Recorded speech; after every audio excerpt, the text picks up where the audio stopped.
Yo guys, this is J Bob here, representing strong for Mr. V, okay? Listen well.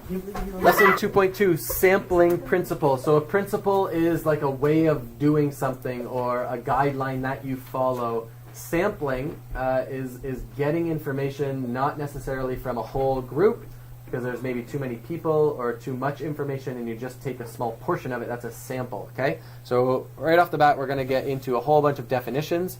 We're going to come back and forth to the definition page throughout our examples. But we're thinking about this at the beginning. A sportswear manufacturer is thinking of hiring a world champion athlete to help promote its product. The company wants to appeal to teenagers, so they're planning to survey 200 teenagers for their opinions on the athlete.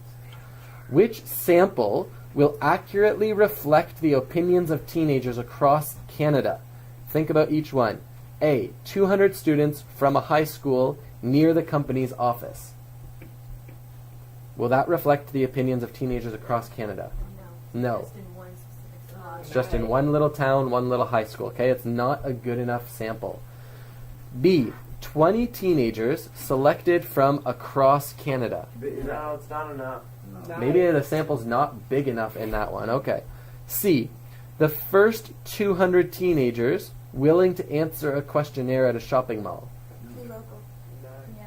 No. Too local. It's not a good sample. It's too localized. It only includes teenagers who happen to be at the mall that day, which is teenagers who like shopping maybe, or you're not getting a broad enough sample. D, 10 teenagers from each of the 20 schools chosen at random from across Canada. Yeah. Yeah. That's pretty good. Okay, good enough, right? So that's what we're getting into today, determining whether or not these things are fair or not fair. And the first term that we have is population. Population. Population is the whole group of people.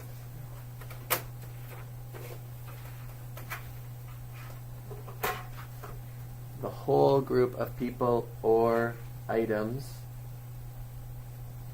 being studied. So in this case, the population is all the teenagers across Canada in the first example. But you can't really accurately or completely survey all of those people, so you take what's called a sample. Next definition is sample.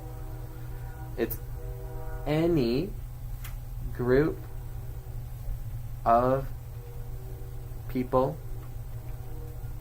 or items selected from a population. Any group of people or items selected from a population. So all of the examples that we did and talked about, those were all samples. Okay, some of them were helpful, some of them weren't, but they were all samples. The next word that we're talking about is census. A census is a survey of all members of a population. Isn't that to help find out for like hospitals and stuff? I thought it was Would you also have to do a survey? So census, they do happen, okay? Canada does a census every handful of years. You have the example, Caesar Augustus issued a decree that everyone should be counted or taxed, whatever. Means they were taking a census. That means every single person had to go back to their hometown and get counted or get information taken from them. So a census is when you take information from all the members of a population. So if this company went and talked to every single teenager in all of Canada, that would be a census. Okay? They didn't do that. Mail. Isn't that with when you vote? Notes. Is it every 10 years? I'm not sure how often. How do they do it? They send you something in the mail and you answer a whole bunch of questions about yourself and your income and your household and Why all can't they of just that. how many family members do you have? More notes, folks. But then there's like a The shorter population depends It is. on what you are trying to measure. On what you are trying to measure. So in our example, they didn't need to ask every single Canadian. They just needed to ask all the teenagers. So the population was just Canadian teenagers. It is often not practical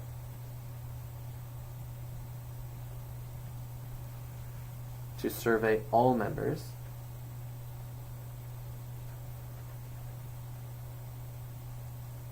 It's often not practical to survey all members of a population.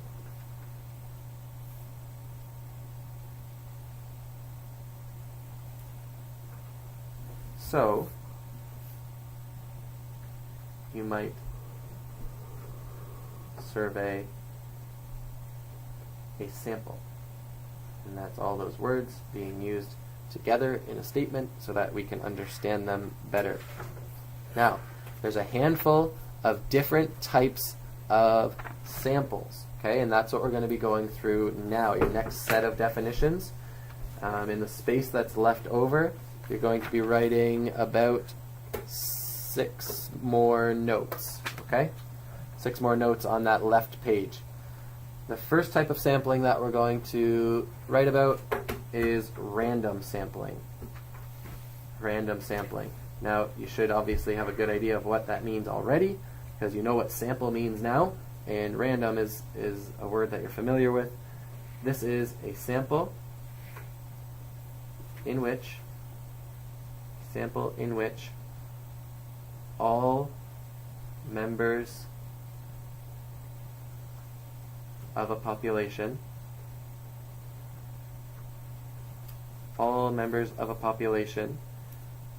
have an equal chance of being chosen.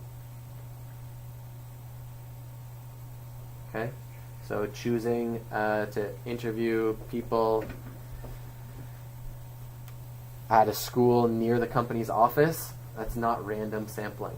Okay? All people of the population have to have an equal chance of being chosen. Another one that we're going to look at is non-random sampling.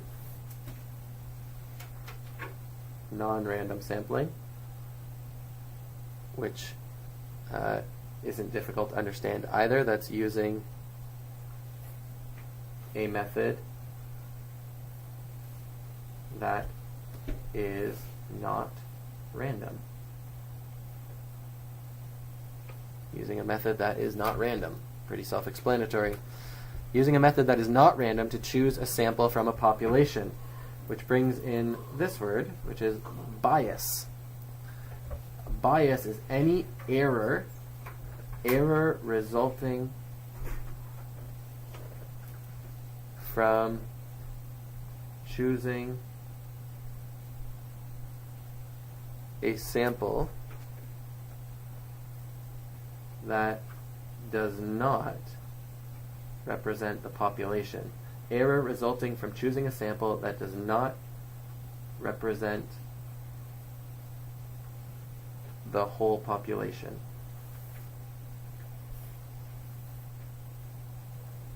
So we could say when they went to that, when they interviewed 200 students from a school nearby, we could say, oh, bias. That's an error. It's not a random sample. It doesn't represent the whole population. And good. Let's dive. We still have more notes to write on that side, but we're going to go to example 1 first. Example 1 says, identify the population in each situation. Okay, so let's just underline we can underline the population. Then indicate whether each researcher should survey a sample of the population or do a census. So A, Jaden, I'm going to pick on you. A teacher wishes to know how early his students wake up in the morning. What is the population? The class. His students, right? All his students, not just one class, all his students. So the population is his students. You can underline that. Should he take a survey of a sample or of the whole population and do a census? Census. In our school, I do a census, right? Maybe in a bigger school, I might just do a sample, right? But go ahead and write census. B, we're going to pick on Ronnie. The principal of a school with 2,100 students, wants to find out how much homework his students have each day. What is the population? The 2,100 students is the population. Should he do a census or survey a sample? Survey sample. Just survey a sample, right? He doesn't want to know about every single one, although with Google Forms nowadays that's pretty straightforward and easy. He could easily do that. But then he might miss people.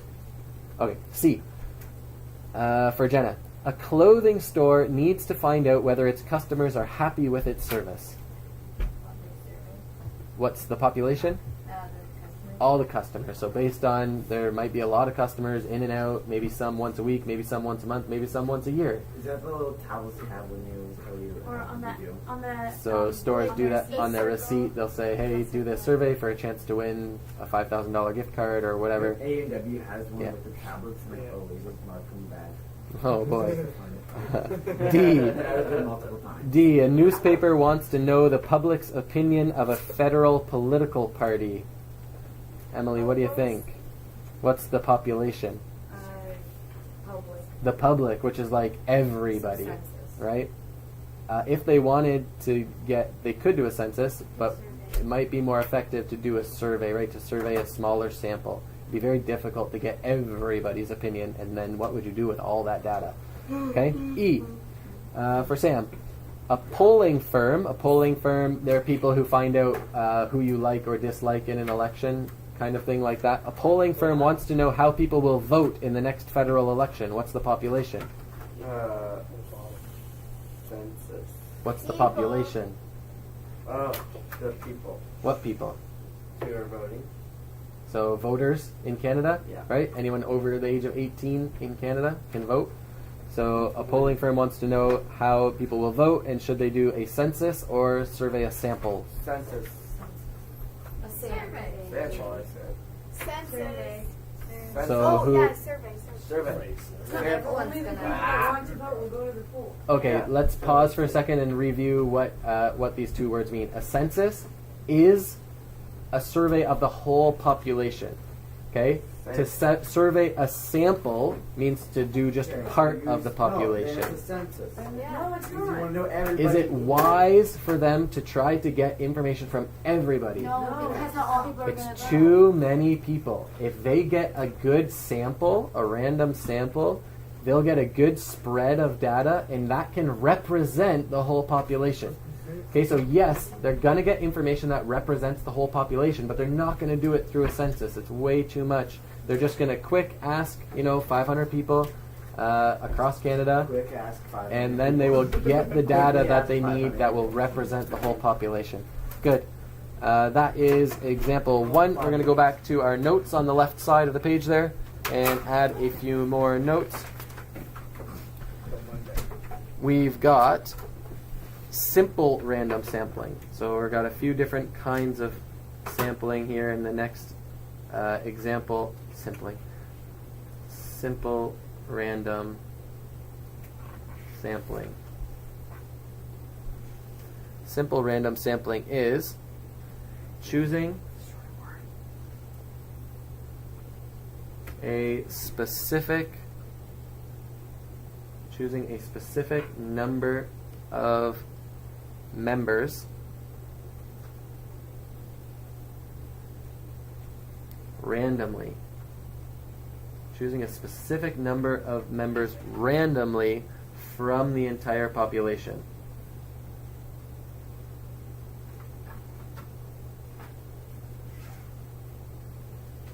Then we have systematic random sampling.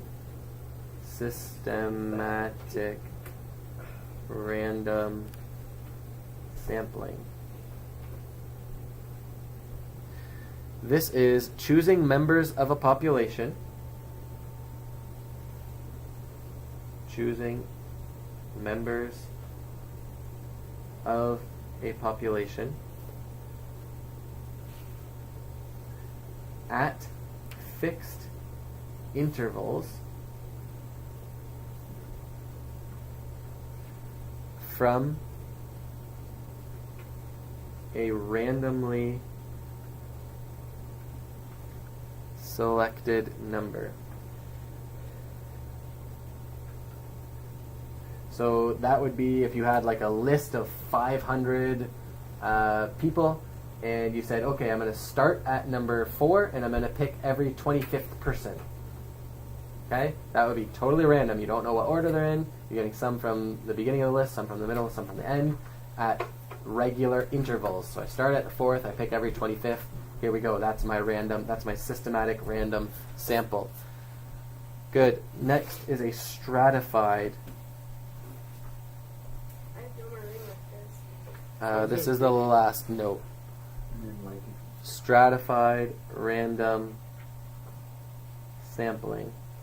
Now, right away, have you heard this word stratified or stratus or anything like that? You know what stratus clouds are? Yeah. Okay, it's layers.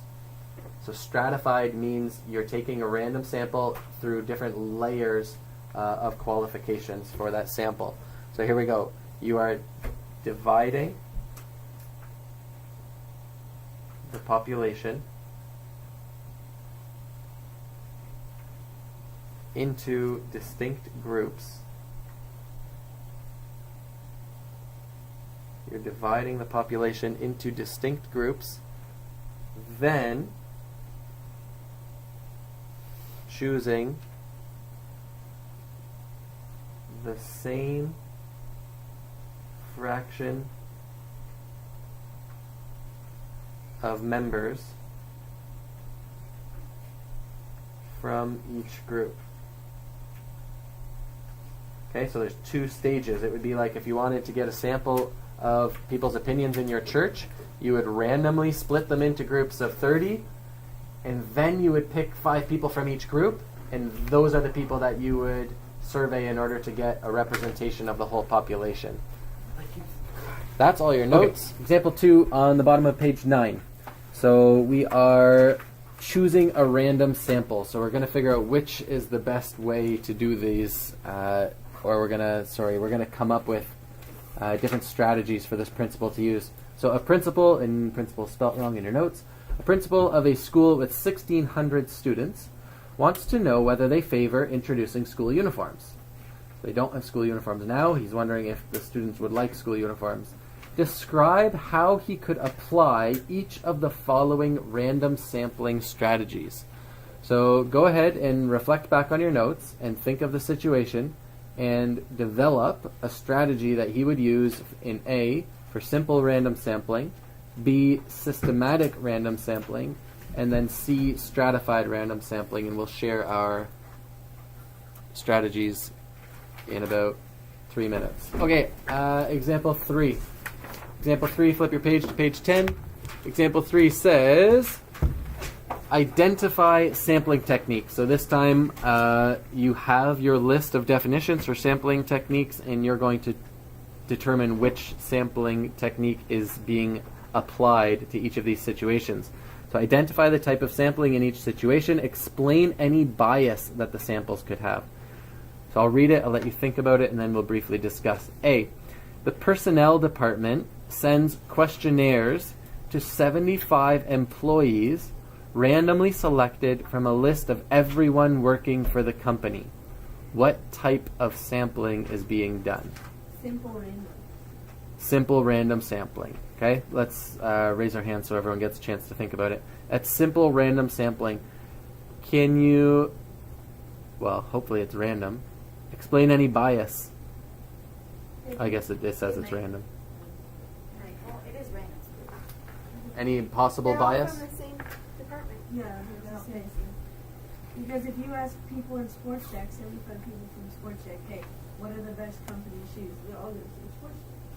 It's not That's a not a company company shoe. shoe. If you ask everyone that works at like Nike. Yeah, Nike, that's where. That's true, my bad.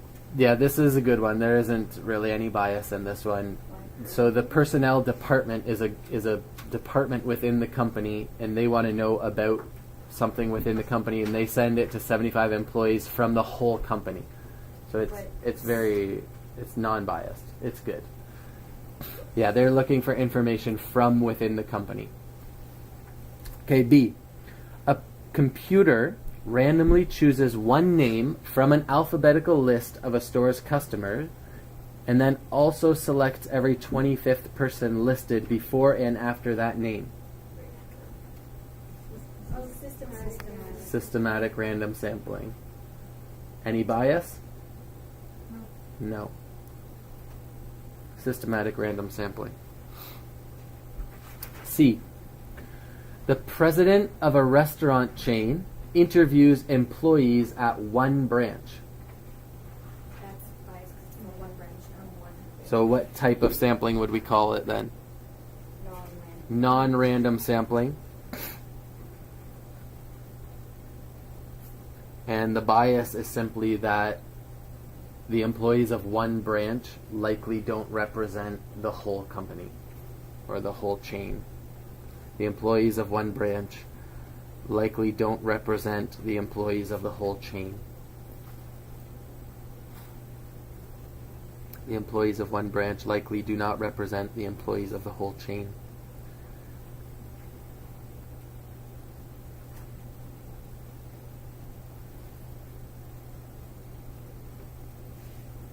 And D.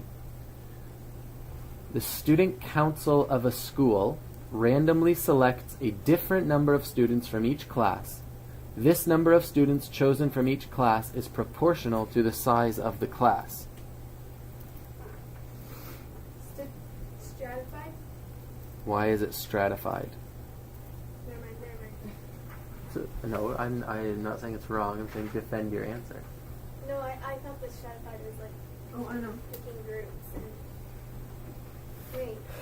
I'm so confused. Well, it's Yeah, I'm kind of on the edge here. It's stratified because they divide students from each class. and proportional to the Oh, class. actually. So the students are already divided by class, and then they're selected from their classes. It's an added bonus, I guess, that the number of students chosen from each class is proportional to the size of the class. So if you had, for instance, a class of 50 and a class of 40 and a class of 30, you would choose maybe 5 from the biggest class, 4 from the one with 40, and 3 from the smallest class. That's what proportional means, which we actually learned in Unit 1. Good. So we've talked through all of the examples for Lesson 2.3. Your practice problems are there, 363, numbers 1 through 16, and the 2 problems that I've typed out for you on the bottom of page 10.